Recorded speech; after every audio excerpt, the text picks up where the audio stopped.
Hi everyone, this is Shafi Muhammed. Welcome to this new video. In this video, എല്ലാവർക്കും സ്വാഗതം. ഒരു business video ആയിട്ടാണ് നിങ്ങളുടെ മുൻപിൽ വന്നിരിക്കുന്നത്. അപ്പോൾ ഈ ഒരു ബിസിനസ് വീഡിയോയിൽ നമ്മൾ ഡിസ്കസ് ചെയ്യാൻ ഉദ്ദേശിക്കുന്ന കാര്യം എന്താണെന്ന് ചോദിച്ചു കഴിഞ്ഞാൽ നമ്മൾ വരുമാനം നേടുന്നതിനെ ബേസ് ചെയ്തുകൊണ്ട് വളരെ പ്രധാനപ്പെട്ട ഒരു മെസ്സേജാണ് നിങ്ങൾക്ക് പറഞ്ഞു തരാനുള്ളത്. സ്വാഭാവികമായിട്ട് നമ്മളെല്ലാം ബിസിനസ് സ്റ്റാർട്ട് ചെയ്തിട്ടുള്ളത് എന്തിനാണ്? വരുമാനം ഉണ്ടാക്കാനാണ്. കൂടുതൽ വരുമാനം നേടാൻ വേണ്ടിയിട്ടാണ് പലരും ബിസിനസ് സ്റ്റാർട്ട് ചെയ്തിട്ടുണ്ടാവുക. സ്വാഭാവികമായിട്ടും ഇത് ബിസിനസ് സ്റ്റാർട്ട് ചെയ്തിട്ടുള്ളവർക്കും ഉപകാരപ്പെടും, അല്ലാത്തവർക്കും ഉപകാരപ്പെടുന്നതാണ്. അപ്പോൾ നമ്മുടെ വരുമാനത്തെ ഏൺ ചെയ്യുന്നത് 4 കാറ്റഗറി ആയിട്ട് നമുക്ക് തിരിക്കാൻ പറ്റും. ഈ ഒരു ആശയം, ഈ ഒരു കോൺസെപ്റ്റ് ഇൻട്രൊഡ്യൂസ് ചെയ്തിരിക്കുന്നത് റോബർട്ട് കിയോസാക്കി എന്ന് പറയുന്ന വ്യക്തിയാണ്.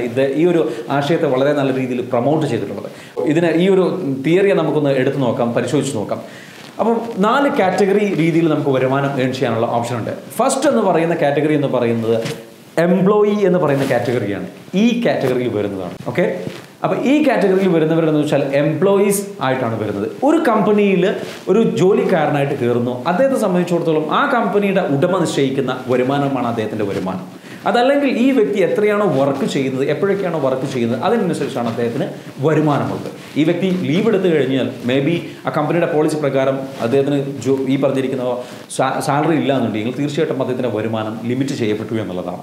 സ്വാഭാവികമായിട്ടും മറ്റുള്ള വ്യക്തികൾ നമ്മുടെ വരുമാനം നിശ്ചയിക്കുന്ന ഒരു സിറ്റുവേഷനും അവിടെ ഉണ്ട് എന്നുള്ളതാണ് വളരെ പ്രധാനപ്പെട്ട ഒരു കാര്യം. അവിടെ എപ്പോഴും ഒരു ലിമിറ്റഡ് ഇൻകമേ ഉള്ളൂ. എന്നാൽ മറ്റൊരു കാര്യമുള്ളത് എന്താണെന്ന് ചോദിച്ചു കഴിഞ്ഞാൽ ആ കമ്പനിയുടെ ഉടമ പറയുന്ന അല്ലെങ്കിൽ ആ കമ്പനി പറയുന്ന പോളിസിക്ക് അനുസരിച്ച് ഇവർ വർക്ക് ചെയ്തേ പറ്റും. ആ കമ്പനി പറയുന്ന സമയത്തായിരിക്കണം ഇവർ വർക്ക് ചെയ്യാൻ നിർബന്ധിതരായിരിക്കും. ആ കമ്പനി പറയുന്ന രീതിയിൽ വർക്ക് ചെയ്യാൻ നിർബന്ധിതനായിരിക്കും. സ്വാഭാവികമായിട്ടും അവിടെ ഫ്രീഡം കുറവാണ്. അടുത്ത കാറ്റഗറിയിലോട്ട് പോകാം.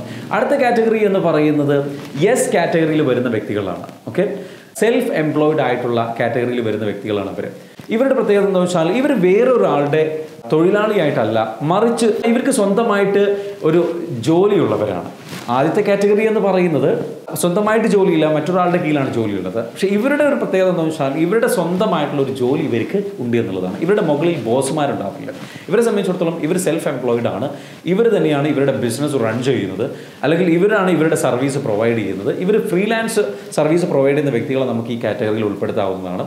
അതേപോലെ തന്നെ സ്വയം തൊഴിൽ ചെയ്യുന്ന വ്യക്തികൾ, ഇവർ ആ ബിസിനസ്സിൽ എന്ത് ചെയ്യുന്നുണ്ടാവും, ബിസിനസ് അതിൽ തന്നെ ജോലി ചെയ്യുന്ന വ്യക്തികളായിരിക്കും. അപ്പോൾ ഈ കാറ്റഗറിയിൽ വരുന്ന വ്യക്തികളെ സംബന്ധിച്ചിടത്തോളം ഇവരുടെ പ്രത്യേകത എന്ന് വെച്ചാൽ ഇവരുടെ വരുമാനവും ലിമിറ്റഡ് ആണ്. കാരണം ഈ വ്യക്തി എത്ര കണ്ട് വർക്ക് ചെയ്യുന്നു അത്ര കണ്ടേ എന്തുള്ളൂ ഇവരുടെ ബിസിനസ്സിന് വരുമാനം ഉള്ളൂ.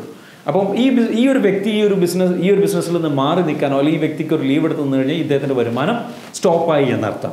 ഒരുപാട് പേര് ഈ ഒരു കാറ്റഗറിയിൽ വരുന്നവരുണ്ട്. എന്നാൽ അടുത്ത കാറ്റഗറി നോക്കാം നമുക്ക്. അടുത്ത കാറ്റഗറി എന്ന് പറയുന്നത് ബിസിനസ് പീപ്പിളാണ്, ബിസിനസ് ഓണർമാർ. ഇവരുടെ പ്രത്യേകത എന്താണെന്ന് വെച്ചാൽ ഇവർ മറ്റുള്ളവൻ്റെ ആശയം, മറ്റുള്ളവൻ്റെ സമയം, മറ്റുള്ളവൻ്റെ അനുഭവ സമ്പത്ത്, എക്സ്പീരിയൻസ് കാര്യങ്ങളെല്ലാം ഒരുമിച്ച് കൂട്ടിയിട്ട് ഒരുപാട് വ്യക്തികളെ സ്റ്റാഫായി വെച്ചുകൊണ്ട് ഒരു ടീമിനെ ബിൽഡ് ചെയ്തിട്ട് എന്ത് ചെയ്യുന്നു, ഒരു ബിസിനസ് റൺ ചെയ്യുന്നു. ആ ബിസിനസ് റൺ ചെയ്യുന്ന വ്യക്തിയെ സംബന്ധിച്ചിടത്തോളം അദ്ദേഹം അവിടെ വർക്ക് ചെയ്താലും ഇല്ലെങ്കിലും അദ്ദേഹത്തിൻ്റെ ഒരു ടീം വർക്ക് ചെയ്യുന്നതുകൊണ്ട് അദ്ദേഹത്തിന് വരുമാനം ഉണ്ടാക്കുന്നു. സ്വാഭാവികമായിട്ടും നമ്മളിൽ അധികം ആൾക്കാർ ബിസിനസ് റൺ ചെയ്യുന്ന വ്യക്തികളോടാണ് ഇനി എനിക്ക് ചോദിക്കാനുള്ളത്. നമ്മളിൽ അധികം ആൾക്കാരും ബിസിനസ് റൺ ചെയ്യുന്നവർ പല ആൾക്കാരും ചിന്തിക്കുന്നതെന്ന് വെച്ചാൽ നമ്മളെല്ലാവരും ഈ പറഞ്ഞിരിക്കുന്ന ബിസിനസ് കാറ്റഗറിയിലാണ് വരുന്നത്, അതാണ് ഏറ്റവും മികച്ച വരുമാന മാർഗം എന്നുള്ള രീതിയിൽ നമ്മൾ ചിന്തിക്കാറുണ്ട്.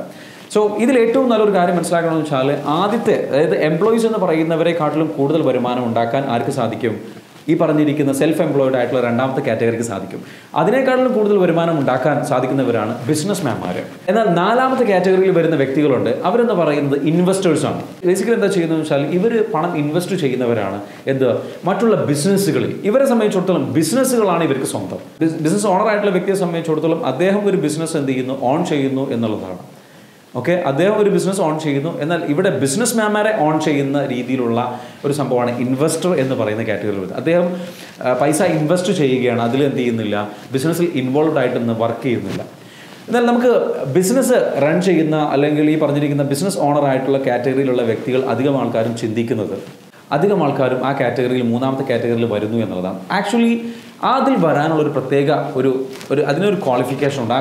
അതിനൊരു ക്രൈറ്റീരിയ ഉണ്ട്. ആ ക്രൈറ്റീരിയയിൽ വരുന്നൊരു ക്വസ്റ്റ്യൻ ഉണ്ട്. ആ ക്വസ്റ്റ്യൻ ഇതാണ്: നിങ്ങളുടെ ബിസിനസ്സിൽ നിന്ന് 3 മാസം മാറി നിന്നാൽ നിങ്ങളുടെ ബിസിനസ് വളരെ സ്മൂത്തായിട്ട് റൺ ചെയ്യുമോ? 3 മാസം നിങ്ങളുടെ ബിസിനസ്സിൽ നിന്ന് മാറി നിന്നാലും നിങ്ങളുടെ ബിസിനസ് വളരെ സ്മൂത്തായിട്ട് റൺ ചെയ്യുമോ?